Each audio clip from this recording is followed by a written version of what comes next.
अस्सलाम वालेकुम student, this is your general science book. Please open chapter number 3. Chapter number 3 में हम exercise देख रहे थे और एक्सरसाइज में हमारा क्वेश्चन रहता था 3.7, व्हाट इज़ जेनेटिक मॉडिफिकेशन. तो पहले हम इस हिस्से का जवाब देखते हैं. What is genetic modification. Page number 37 पर आप आ जाएं.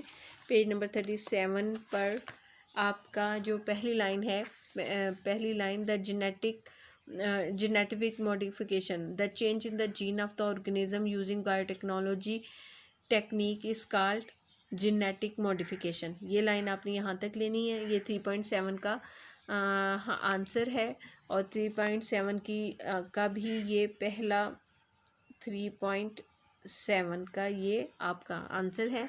और इसके बाद आप आ जाएं इसके अगले पार्ट की तरफ. अगले पार्ट में वो पूछता है how is it helpful. How is it 3.7 में how is it helpful in increasing the amount of different nutrients in food. तो आप इसका आप आ जाएं पेज नंबर 40 पर. तो पेज नंबर 40 पर टॉपिक मौजूद है फूड प्रोडक्शन एंड प्रिजर्वेशन. तो इसमें use of better quality genes in the animal producing high yield of milk and meet.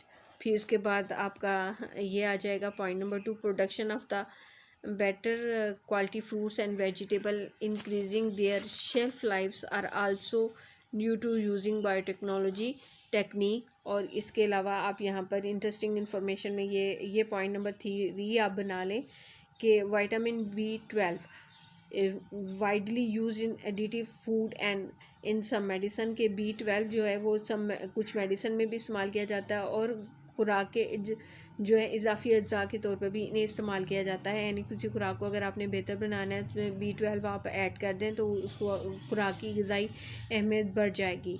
It is produce in highly yielding cluster of bacteria. तो ये भी हमें जो है ना बैक्टीरिया की वजह से जो है ना वो हासिल होती हैं.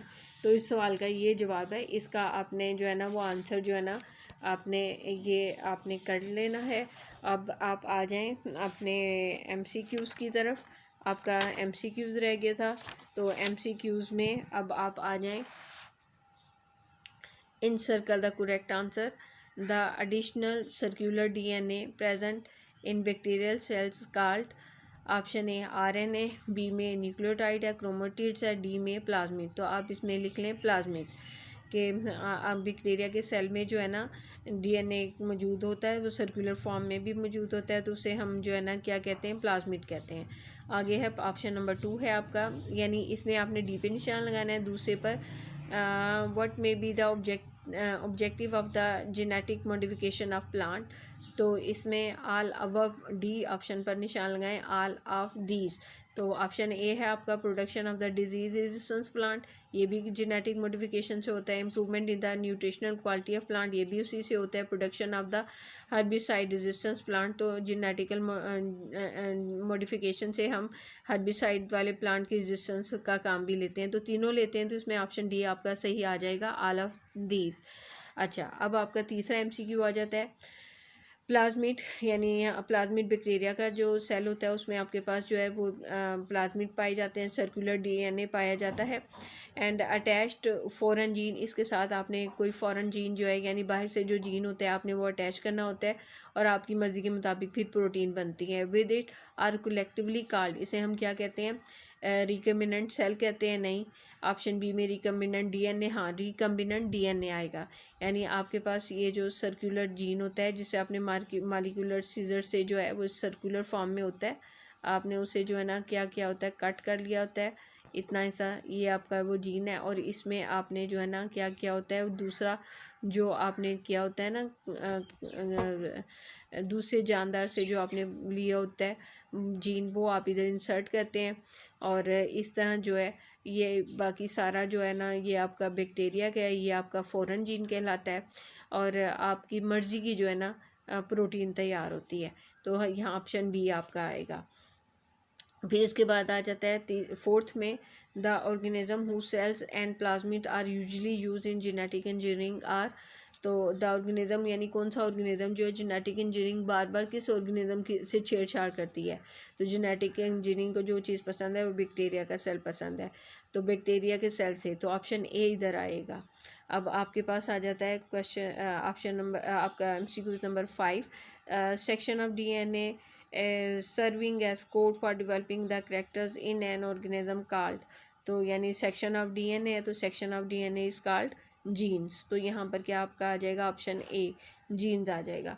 इसके बाद है which of the following, next आपका 6th वाला, which of the following is not a biotechnological product. Insulin biotechnological product है, ये शुगर लेवल को आपके कंट्रोल करता है। ऑप्शन बी है क्वाइनीन। तो क्वाइनीन जो है ना, ये इसका सही ऑप्शन बी पे आपने टिक लगाना है, यानी सर्कल करना है कि क्वाइनीन ये चीज़ ऐसी है जो कि आपकी बायोटेक्नोलॉजी को इससे कोई कंसर्न नहीं है। ऑप्शन सी में आ जाता है बीटा एंडोफ्रिन। तो बीटा एंडोफ्रिन जो है ये पेन किलर के तौर पे इस्तेमाल की जाती है, और ये भी जो है ना बायोटेक्नोलॉजी की पैदावार है। और उसके बाद आ जाता है इंटरफेरॉन। तो ये भी एंटीवायरल प्रोटीन होती है। अच्छा जी, उसके बाद है how do genetic engineering get insulin for diabetic patient, के जो है ये किस तरीके से हासिल करते हैं। तो यहाँ पर है isolate from the human pancreas. ये काम जेनेटिक इंजीनियरिंग से पहले होता था कि ह्यूमन पेंक्रियास से इंसुलिन को जो है ना वो सेपरेट किया जाता था, लेकिन ये जेनेटिक इंजीनियरिंग से होता था पहले। और यहाँ पर सवाल आपका है how do genetic engineering gets engineer, के जेनेटिक इंजीनियर्स जो है वो आप किस तरह हासिल करते हैं। जो जेनेटिक इंजीनियरिंग के पास, इंजीनियर्स के पास जेनेटिक इंजीनियरिंग का नॉलेज है, तो उससे पहले ह्यूमन से होता था। ऑप्शन ये गलत हो गया। फिर isolate from pancreas of other animals, फिर insulin genes inserted in human pancreas, फिर ऑप्शन यहाँ पर जो सही है वो डी है, insulin gene inserted in bacteria. हमने पूरा ये सारा पढ़ा हुआ है कि किस तरीके से बैक्टीरिया से वो हासिल किया जाता था। अच्छा जी, इसके बाद आपका आ जाता है कि why do genetic engineering use bacteria in genetic engineering. तो इसमें ऑप्शन डी पर लगा लें, bacteria divide very fast and makes colonies, कि बड़ी तेज़ी से ये डिवाइड होते हैं और अपनी कॉलोनी जो है ना बड़ी तेज़ी के साथ जो है ना अपनी कॉलोनीज बना लेते हैं। फिर उसके बाद लास्ट वाला आपका आ जाता है a gene is inserted into a bacterium. तो इसमें आपका आ जाएगा ऑप्शन डी, जेनेटिक इंजीनियरिंग के थ्रू जो है ना जीन को बैक्टीरियम में इंसर्ट करवाया जाता है। तो ऑप्शन नंबर डी। तो आज स्टूडेंट्स आपका अल्लाह ताला के फजल करम से ये 3rd चैप्टर जो है वो मुकम्मल हुआ। तो आज जो है जो आपको काम दिया है इसे आपने जो है ना याद भी करना है, और आज आपने इसको रिवाइज भी करना है। ओके, अल्लाह हाफिज़।